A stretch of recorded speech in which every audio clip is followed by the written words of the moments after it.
सरकार, हे आपल्याच नोट आहेत.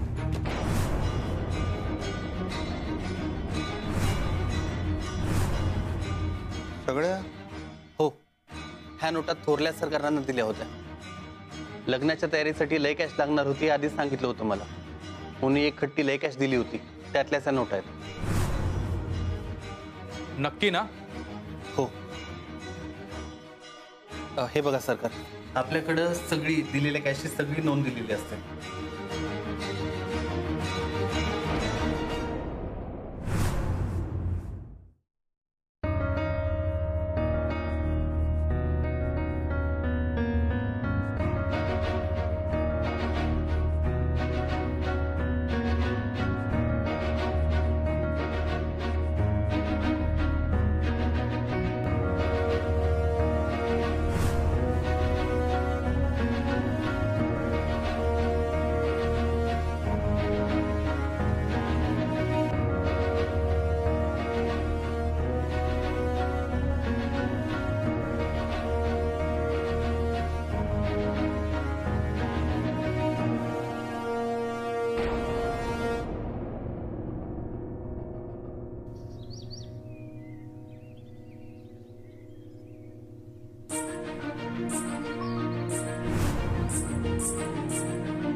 माझा जीव वाचवण्यासाठी स्वतःचा जीव संकटात घालून येणाऱ्या अधिपतींच्या तक्रारीची अट मान्य करून मी नाही उभी राहू शकत या लग्नाला. कमल, तुला एक संधी दिली होती मी चूक सुधारण्याची, पण तू तीही डिझर्व नाही करत.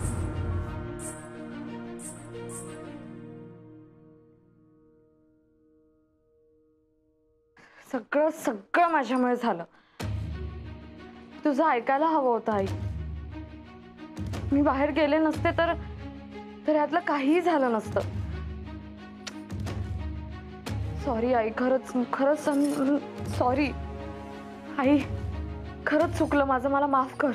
नाही ग बाळा, तू मुद्दाम केलंस काय सगळं, आणि तुला तुझ्या विद्यार्थ्यांविषयी किती वाटतं हे माहिती आहे मला. कोणाला माहिती होतं की पुढे एवढं सगळं रामायण घडणार आहे. माझंच चुकलं. मी त्या बजरंगला माफ करायला नको होतं, पण माझं मन पागळलं. तुम्हाला वाटलं सुधारेल, संधी दिलीत तुम्ही. तेच चुकलं. अक्षरा नको म्हणत होती. बाबा, तुमचा स्वभाव आहे माफ करण्याचा. तोच तर नडला ना मला पण आणि माझ्या मुलीला पण. पण बजरंग भुवनेश्वरी मॅडमचं नाव का घेत होता? हो खरंच आहे. म्हणजे अक्षू, त्यांचं तुझ्याशी एवढं काय वैर आहे मला काही कळतच नाहीये ग. नाही म्हणजे भुवनेश्वरी मॅडम एवढ्या दुटप्पी कशा काय वागल्या? एकीकडे तुझ्या लग्नासाठी आहेर घेऊन आल्या, तुला आशीर्वाद दिला, तुझं लग्न निर्विघ्नपणे पार पडू दे असं म्हणाल्या, आणि लग्नाच्या आदल्या दिवशी तुला किडनॅप करायला सांगितलं. मला ना या सगळ्या वागण्याची काही संगतीच लागत नाहीये. म्हणजे एका मुलाची आई आहेत त्या, पण तरी एक बाई आहेत ना, असं कसं काय वागू शकतात? अक्षरांनी त्यांचं काय वाकडं केलं होतं? हो ना, बजरंगला सांगितलं. अरे कसा माणूस आहे तो. स्वतःच्या मुलावर वेळ आली तर बदलून काढलं त्याला, आणि दुसऱ्याच्या लेकराला किडनॅप करायला सांगतात. हे काय वागणं झालं का काय? बाई आहे, आई आहे, हा तरी असं वागतात. सुदैवाने आपल्या अक्षूला काही झालं नाही, ती सुखरूप घरी आली म्हणून ठीक आहे. काही झालं असतं तर. दुर्गेश्वरी मॅडमना पण मुलगी आहे ना, तरी अशा वागल्या त्या. मला ना या लोकांचं वागणंच कळत नाही. अक्षू काय वागणं आहे? आई हो, तू शांत हो आधी, शांत हो बरं. त्यांनी त्या बजरंगला मारलं ना, त्यावेळेला केवढा अभिमान वाटला होता मला, त्यांचा आदर वाटला होता. आपण ना जाब विचारलं पाहिजे त्यांना. अहो लग्न मोडण्यापर्यंत गोष्टी गेल्या आहेत, त्यांना विचारायला नको? नुकसान भरपाई द्या म्हणू आता. नुकसान भरपाई नको, पण ह्या अशा वागण्याला ना चाप बसला पाहिजे. आपण ऍक्शन घेऊ त्यांच्यावर. अक्षरा, तुला काय वाटतं ग? आई, आपल्याला माहित नाहीये हे सगळं खरंच त्यांनी केलंय की नाही. अगं पण बजरंगने सांगितलं ना, हिरा, बजरंग स्वतःची कातडी वाचवण्याचा प्रयत्न करत असू शकतो. आपण भुवनेश्वरी मॅडमना हे सगळं बोलताना ऐकलं नाहीये. आणि जितकं मी त्यांना ओळखते त्यावरून मला असं नाही वाटत की त्या असं काहीतरी करतील. त्यांना जर मला काही करायचं असतं तर त्यांनी स्वतःहून केलं असतं. त्या बजरंगला हे सगळं सांगतील ह्याबद्दल मला शंका आहे. म्हणजे तुला असं म्हणायचंय का की ह्या सगळ्यामध्ये त्यांचा हात नाहीच आहे? आपल्याला माहित नाही रा, असं म्हणते.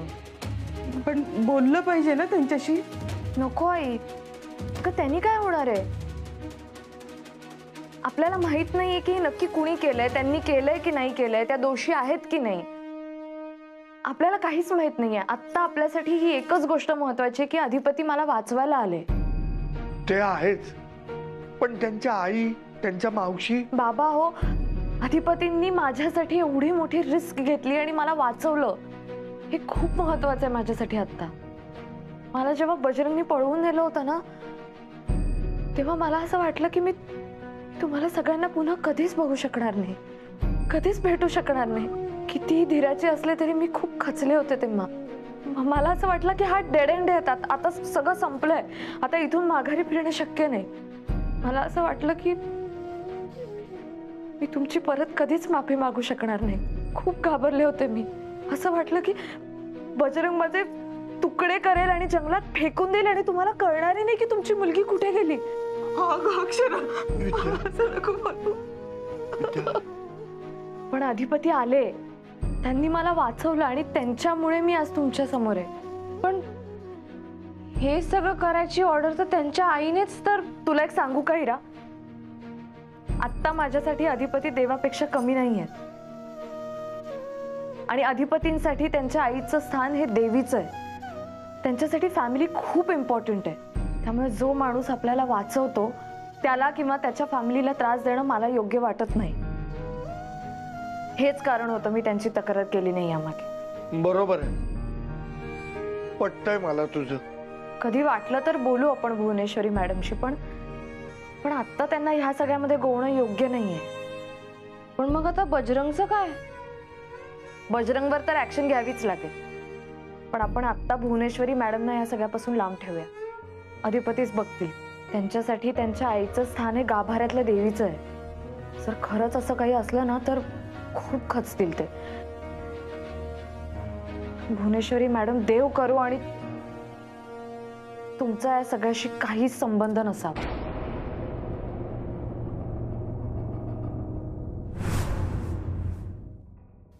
निघूया.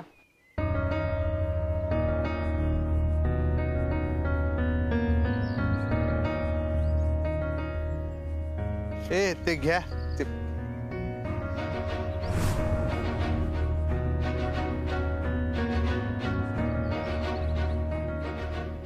आई साहेब म्हणजे देवीचं स्थान आहे आमच्या मनात आणि पुजतोय त्याच नाही आम्ही मनातल्या मनात दिवस रात्र. आणि काय राव, आई साहेबांचा शब्द म्हणजे अखेरचा शब्द. आणि आता कोण निघालं रावण, कोण निघालं 10 तोंडाचं, सांग मला ओंक्या.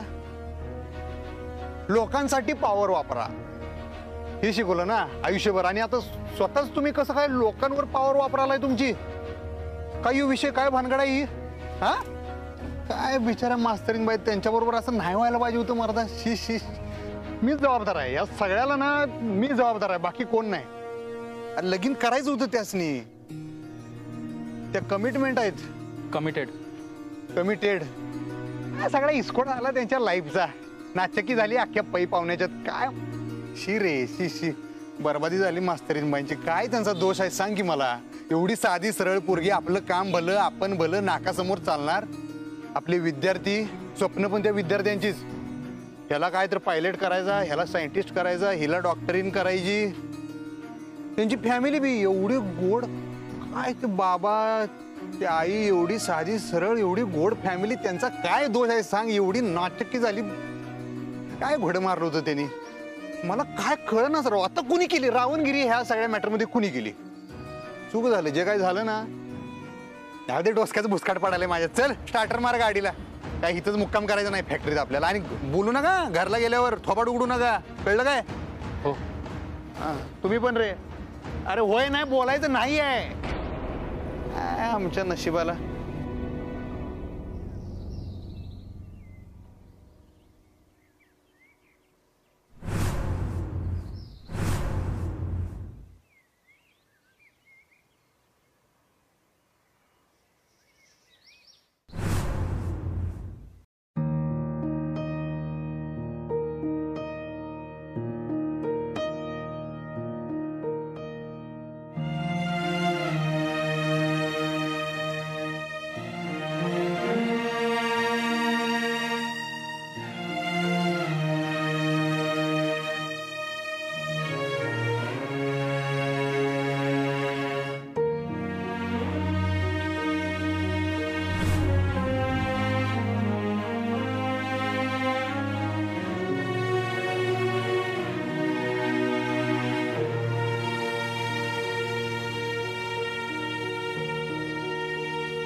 आपल्या अख्ख्या गल्लीमध्ये फक्त ताईच्या लग्नाची चर्चा चालू आहे.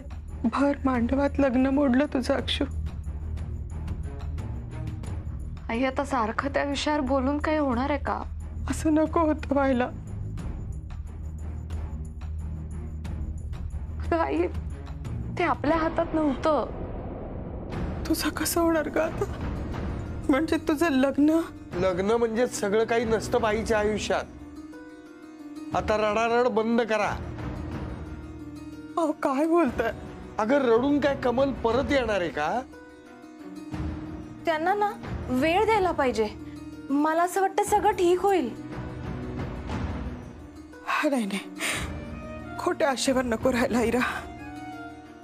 आणि तुला त्यांना वेळ द्यायला पाहिजे हे कळतंय, पण स्वतःच्या बहिणीच्या आयुष्याची पर्वा नाही. आओ बाबा, मला तसं.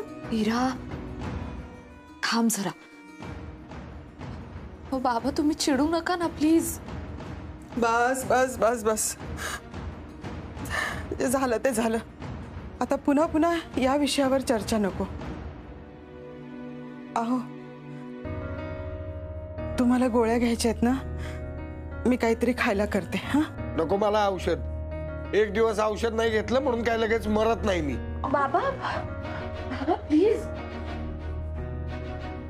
अहो शांत व्हा. मी खिचडी लावते, मग गोळ्या घ्या तुम्ही. हा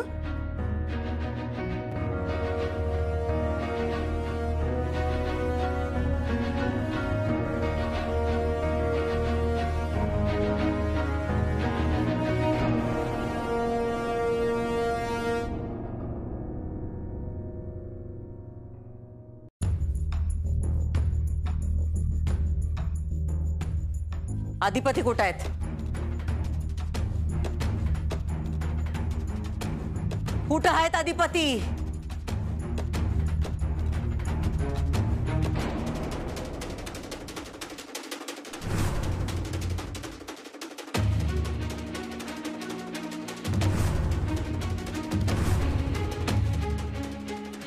काय आहे समजा?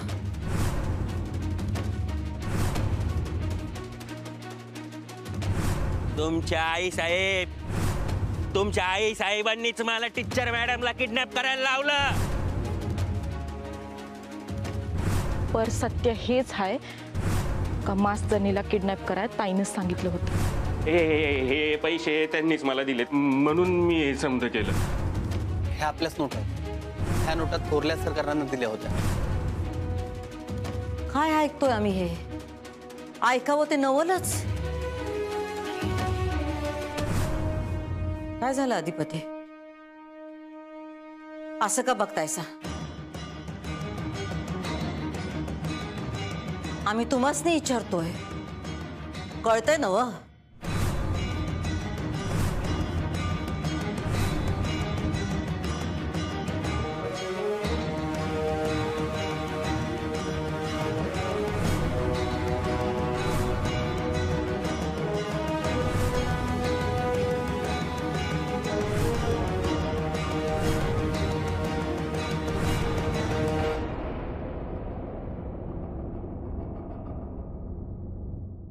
खाऊन घ्या. अगं नको मला. अहो असं काय करताय, खाऊन घ्या बरं थोडं. विद्या अगं भूक नाहीये मला. बाबा तुम्ही माझा ऐका, बसा बसा बरं, थोडंसं खाऊन घ्या, तुम्हाला गोळी पण घ्यायची. दे आई दे प्लीज प्लीज माझ्यासाठी खा.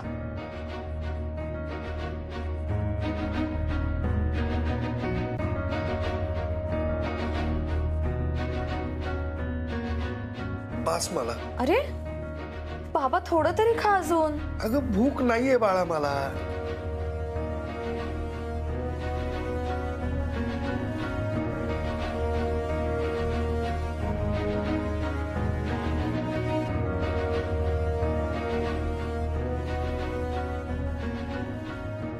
आता काय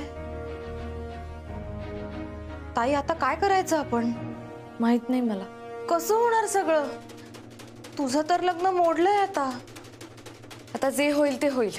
मला भीती वाटतेय ताई. भीती तर मलाही वाटते. ताई याची गरज होती का? कशाची? म्हणजे तू जिजूंचं ऐकलं असतंस तर चाललं नसतं का? अगं मीरा, ते जिजू नाहीयेत आता तुझे. म्हणजे मला म्हणायचं की तू त्यांचं का ऐकलं नाहीस? कारण अन्याय करणारा माणूस हा नेहमीच अन्याय करत राहतो. आज त्यांना अधिपतींवर अन्याय करायचा होता, उद्या उद्या त्यांच्या जागी तू असली असतीस. लग्नानंतर म्हटले असते की आईबाबांशी संबंध तोड म्हणून, मग ह्याला काही अंत नाही. पण ताई अगं लग्न तोडणं हाच एक उपाय आहे का? माझ्याकडे दुसरा काही पर्याय नव्हता. आणि तसंही लग्न मोडण्याचा निर्णय त्यांचा होता, त्यांनी मोडलंय लग्न. पण जर आपण त्यांच्याशी बोललो तर? त्याचा काही उपयोग होणार नाही. त्यांनी ठरवलंच, त्यांना समजून घ्यायचंच नाहीये.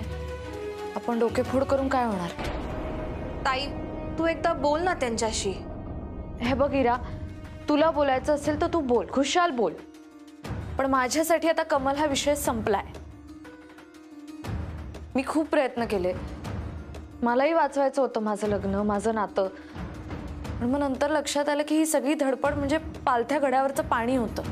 खरंय, कमलराव जे काही वागलेत ना ते खूप चुकीचं वागलेत. अरे ज्याच्यावर तुम्ही प्रेम करता त्याच्यावर विश्वास ठेवायलाच हवा ना. हे प्रेम नाही झालं, हा इगो झाला, इगो. म्हणजे त्यांच्या मनासारखं वागलं तर ते साथ देणार. ह्याला काय प्रेम म्हणतात? त्याला हट्टीपणा म्हणतात फक्त. आम्हालाही आधी काही कळलं नाही. सारखे घरी येऊन चिडचिड करायचे, तुझ्याविषयी तक्रार करायचे. आम्हालाही वाटायचं की तूच काहीतरी चुकतीयस म्हणून तुला समजावून सांगायचो. या सगळ्यामध्ये ना त्यांचा खरा चेहरा काही कळलाच नाही आपल्याला. बरं झालं अक्षता पडायच्या आधी हे सगळं घडलं. हो ना. जे होतं ना ते चांगल्यासाठी होतं.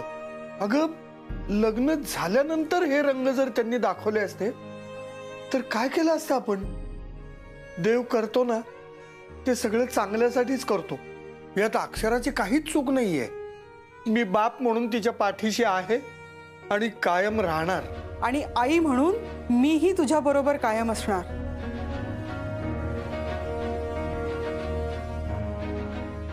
थँक्यू.